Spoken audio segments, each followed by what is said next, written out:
Ele também?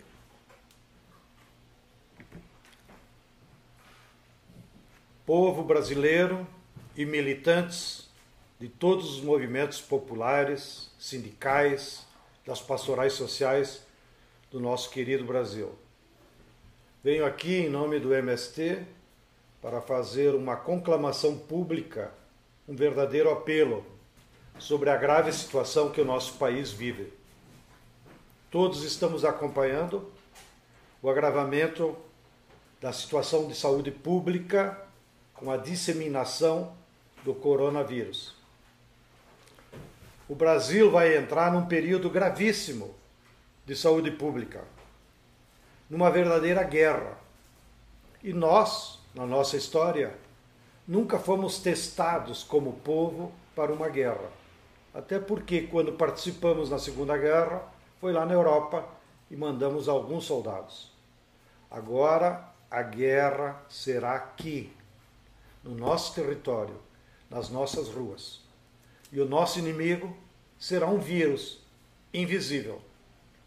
E para nós derrotarmos esse inimigo, vai depender de cada um dos brasileiros e de todos os brasileiros. Não basta apenas alguns conscientes.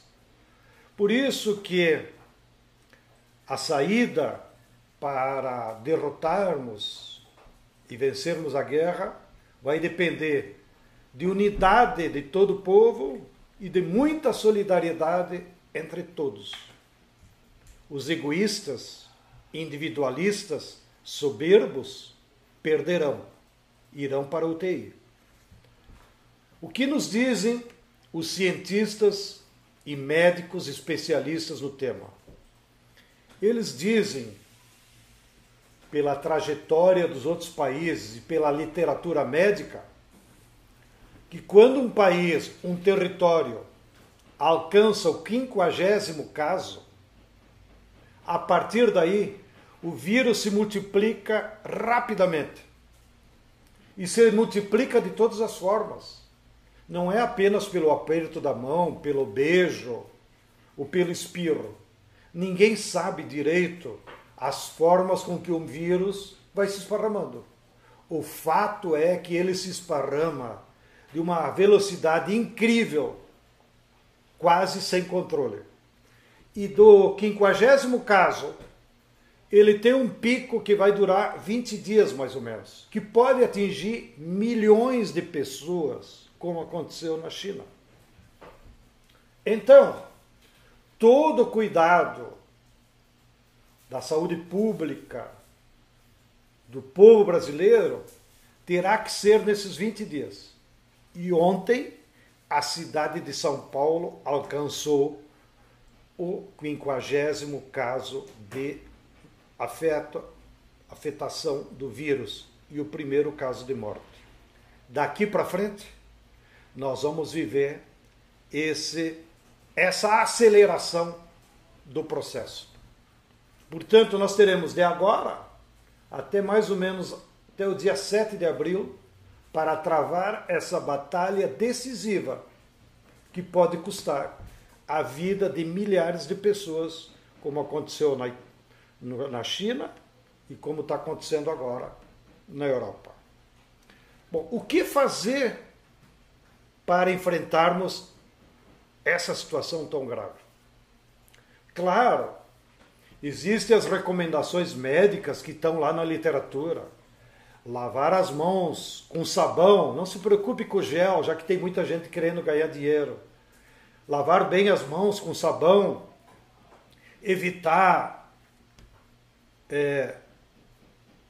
muitos abraços. Porém, o que é determinante, que foi o que salvou a China, a Coreia e o Japão de milhões de mortos, é evitar a aglomeração das pessoas. Portanto, a única saída verdadeira que nós temos, além da higiene pessoal, é suspendermos o trabalho e as atividades escolares. Por isso, venho aqui fazer um apelo público para você que está nos escutando, para quem você pode influenciar. um apelo aos dirigentes sindicais, um apelo aos líderes religiosos, para que preguem, ajudem o povo a ficar em casa. Não vá para o trabalho, não vá para a escola, fique em casa, que é a solução para você, para a sua família e para todo o povo brasileiro. Felizmente, nós sabemos que isso é muito difícil, vai causar muitos problemas, mas é melhor enfrentar os problemas em vida do que depois chorar as mortes. Mas, veja, apesar da dificuldade, nós já estamos vendo as boas notícias, que alguns governadores já suspenderam as aulas no ensino público. Nós vimos alguns governadores suspendendo a circulação em shoppings. E vimos, tomara, que haja também a proibição de algum comércio e bar, como eu vi agora no rádio, a Prefeitura de São Caetano do Sul. Isso vai custar recursos? Claro. Mas é importante que a gente deixe de ir ao trabalho, deixe de ir na escola. Depois que passar o pico, esses 20 dias, nós vamos brigar com o governo e com os patrões para ver quem vai pagar o nosso salário, quem vai pagar essas despesas. Porque dinheiro há. E nós não podemos agora ficar preocupados que vamos perder o trabalho, que vamos perder o salário. É melhor nós estarmos vivos para brigarmos depois pelos direitos que nós temos. E vejam os outros países, aonde já estão no pico do coronavírus, quais as medidas que eles estão tomando, por exemplo, na Europa. Todas as fábricas da Europa estão fechadas. E os operários foram mandados esperar em casa. Então eu pergunto a você que está acompanhando, a Fiat em toda a Itália, em toda a Europa, fechou as fábricas. E por que aqui no Brasil precisa estar aberta? O Santander não está funcionando na Europa e na Espanha, que é a sua sede. Inclusive, o presidente do Santander de Portugal se achou importante, foi trabalhar e hoje morreu do vírus. Então, por que o Santander precisa estar aberto aqui no Brasil? Pode funcionar com caixas eletrônicas. Então, todo o sistema bancário pode dispensar os trabalhadores para que esperem em casa passar o pico. No caso dos Estados Unidos, é ainda mais patético, porque o Trump quis dar uma de Bolsonaro, já que eles são muito amiguinhos, e desdenhou o vírus. Agora, que atingiu inclusive um ministro dele, ele voltou atrás. E essa semana publicou medidas em que se compromete a transferir na conta bancária de cada cidadão americano $1.000 por pessoa. Porque como lá não tem sistema de saúde público, como nós temos aqui o SUS, as pessoas dos Estados Unidos vão ter que usar esse dinheiro, inclusive, para comprar remédio, comprar gel e se proteger por não ir ao trabalho. Então, nós estamos vendo que todos os países que têm governos mais ou menos sérios estão tomando medidas drásticas que o momento exige. Bem, e aqui no Brasil, do ponto de vista político, essa grave crise do coronavírus se agrava porque nós estamos também no meio de uma crise econômica, com o aumento do desemprego, com a precarização do trabalho, com as milhares de pessoas que vivem na rua e que vão ser os primeiros a pagar a conta. E temos ainda uma terceira crise que nos afeta, que é a crise política. Porque o presidente do Brasil não está à altura das suas responsabilidades. Ou seja, ao contrário de outros países, em que os presidentes e primeiros-ministros se comportam como líderes do povo e tratam de aglutinar o povo em torno de uma mesma causa, aqui nós temos um maluco que não tem nem ideia das bobagens que fica dizendo na televisão, que ontem foi desdenhado por um migrante haitiano lá em Brasília. E pior que isso, a dupla de juristas, Miguel Reale Júnior e Janaína Pascoal, aqueles dois que entraram com impeachment injustamente contra a presidenta Dilma, revelaram ontem que vão pedir a internação em manicômio do presidente capitão Bolsonaro. Então, na ausência de um presidente que seja líder popular, que seja reconhecido por todos os brasileiros, nós temos que suprir essa liderança por outras formas. Por isso também apelo para que os governos progressistas, os governadores progressistas do Nordeste, assumam a liderança nos seus estados, como alguns têm se posicionado afirmativamente e sem medo de tomar medidas corajosas, como essa de suspender as aulas em toda a rede de ensino público. Aos prefeitos também assumam a sua responsabilidade. Os presidentes de sindicato não precisam fazer assembleia. Usem o Zap, a internet. Conclame os trabalhadores a não irem trabalhar.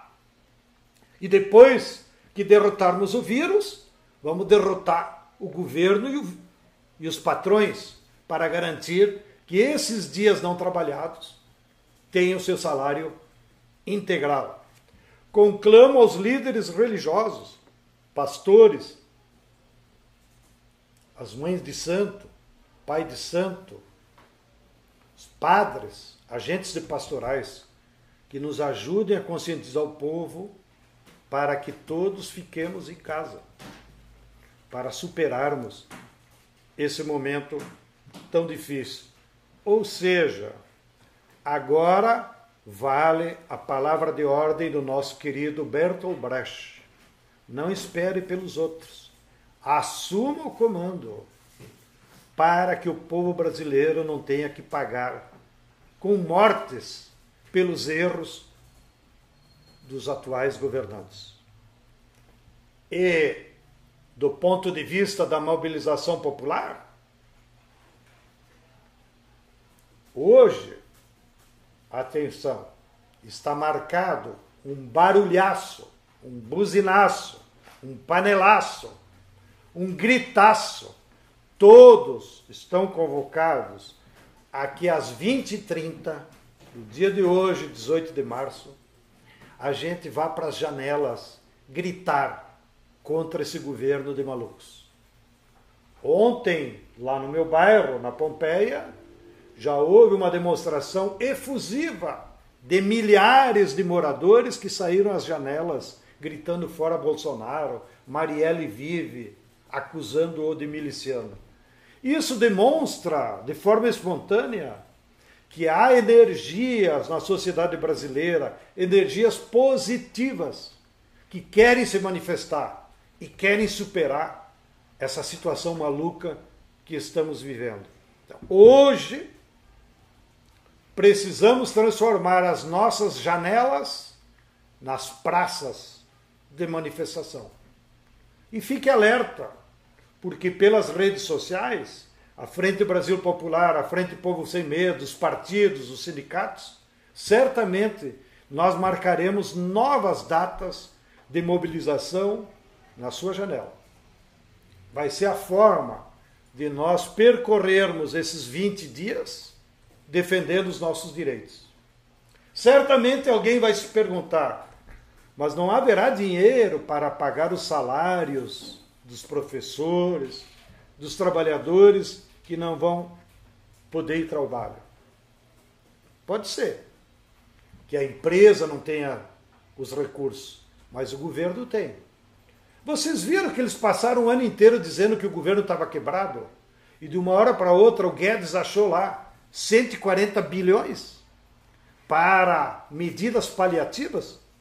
E isso que ele não quis dizer ao povo brasileiro, que o governo já reservou no orçamento de 2020 400 bilhões de reais para pagamento de juros aos bancos, que são 4, 5, Bradesco, Itaú, Santander e outros. Então, dinheiro existe. Com esses 400 bilhões, nós podemos pagar os salários daqueles operários que não puderam ir para as empresas, nós podemos revigorar a Bolsa Família e incluir, inclusive, os precarizados, os que não têm emprego formal, e dar a eles uma Bolsa Família, inclusive maior que o salário mínimo, que é o que o Trump está fazendo. Então, o governo brasileiro que gosta de ficar imitando os americanos, pelo menos imite nessa questão de garantir uma Bolsa Família para todo trabalhador, independente se tem carteira assinada ou não, para ele superar essa crise. E depois que passarmos a crise do vírus, aí vamos seguir, aí sim, vamos fazer assembleias, manifestações, passeatas, para discutir um novo rumo para o país, um novo projeto para, usando o ditado popular, fazer desse limão que é o vírus uma limonada e nós aproveitarmos para conscientizar mais o nosso povo, unir o nosso povo, praticar a solidariedade como um valor que congrega a sociedade e tocar a bola para frente para que o Brasil vá em outros rumos, não desses malucos ultraneoliberais e neofascistas. Um grande abraço a todos.